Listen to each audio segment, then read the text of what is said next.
Saya ingin cerita 3 kisah sebenarnya. Kisah yang pertama adalah dalam 2 bulan terakhir ini saya dilibatkan oleh pemerintahan Somalia. Saya melakukan Zoom meeting dengan para menteri di Somalia dan juga dari kepresidenan Somalia. Zoom meeting berkali-kali. Mereka ingin tanya bagaimana sih cara Indonesia itu mengatasi kelompok-kelompok teror dan ekstrim ini. Sementara kami, ini menurut Menteri Agama Somalia. Sementara kami satu negara ini Pak, pahamnya sama Pak. Penganut paham Wahabi Salafi. Satu negara. Wallahi, ini saya cerita yang benar. Kalau saya dianggap ngecap. Negara saya sama-sama Pak mengharamkan ucapan Natal. Tidak boleh. Negara saya sama-sama mengharamkan musik. Ini di negara saya. Pahamnya sama. Saya mewakili pemerintahan hanya memegang separuh Somalia. Pemberontaknya yang bernama Al-Shabaab juga punya keyakinan yang sama, memegang separuh lagi wilayah negara saya. Apa? Di mana? Kok mereka itu nggak pernah berhenti bertikai?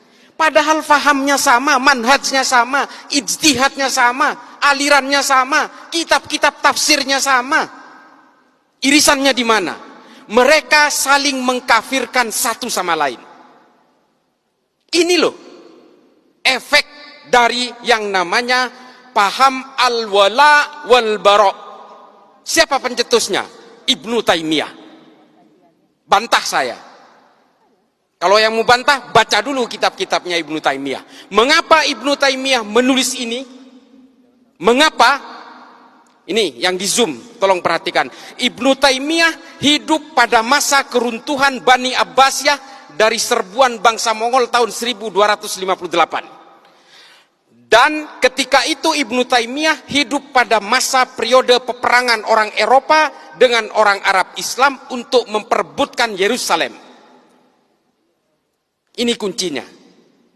Makanya kalau kita baca semua kitab-kitab Ibnu Taimiyah itu betul-betul selalu menggugah keterpurukan politik Islam pada masanya. Makanya kalau di TV saya sering bilang gini adik-adik, kita ini semua bukan penganut agama sebenarnya. Kita ini adalah penganut tafsir-tafsir agama. Maka kita kemudian semua berbeda-beda. Sesama agama Islam pun tafsirnya berbeda-beda. Makanya kita ini adalah penganut tafsir-tafsir agama. Kalau kalian tanya saya, Islam ini agamanya apa? Islam. Ada pertanyaan lanjutan, NU apa Muhammadiyah? Sunni apa Syiah? Belum bicara manhaj, belum bicara ijtihad, belum bicara mazhab. Syafi'ikah, Malikikah, Hanafikah, Hambalikah? Ini tafsir-tafsir semua. Sesama Islam, sesama Syafi'i, sesama NU pun masih ada yang satu pengusung khilafah, yang satu bukan. Ini tafsir lagi. Ini loh.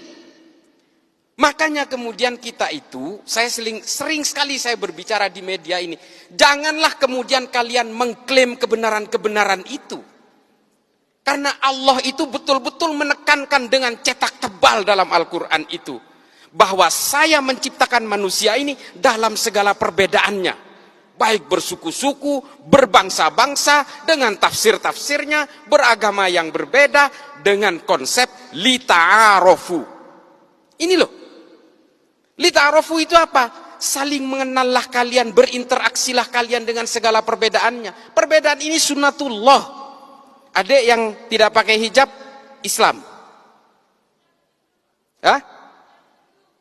Hindu. Saya tahu, dia Hindu,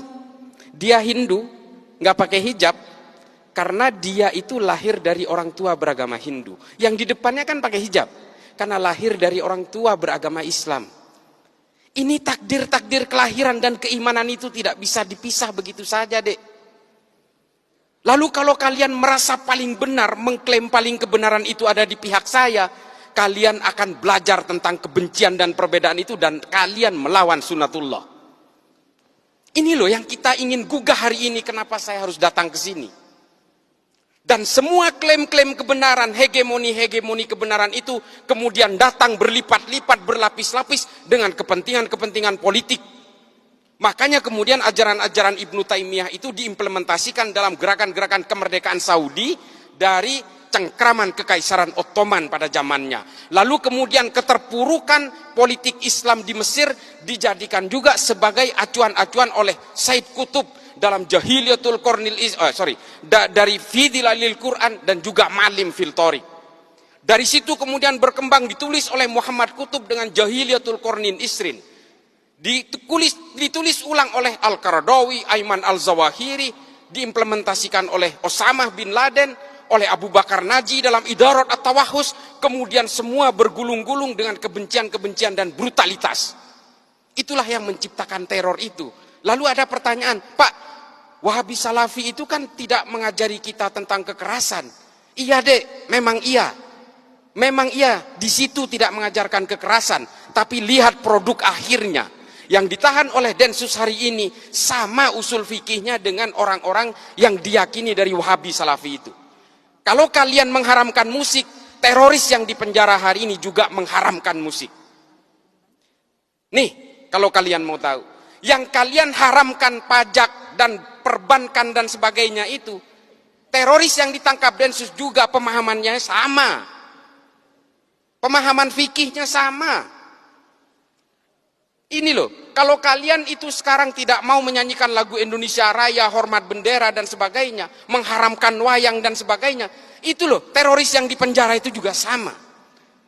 Ini kisah yang pertama tentang Somalia. Somalia hari ini tidak berhasil menentramkan rakyatnya karena saling mengkafirkan satu sama lain dengan tafsir-tafsir agama yang sama.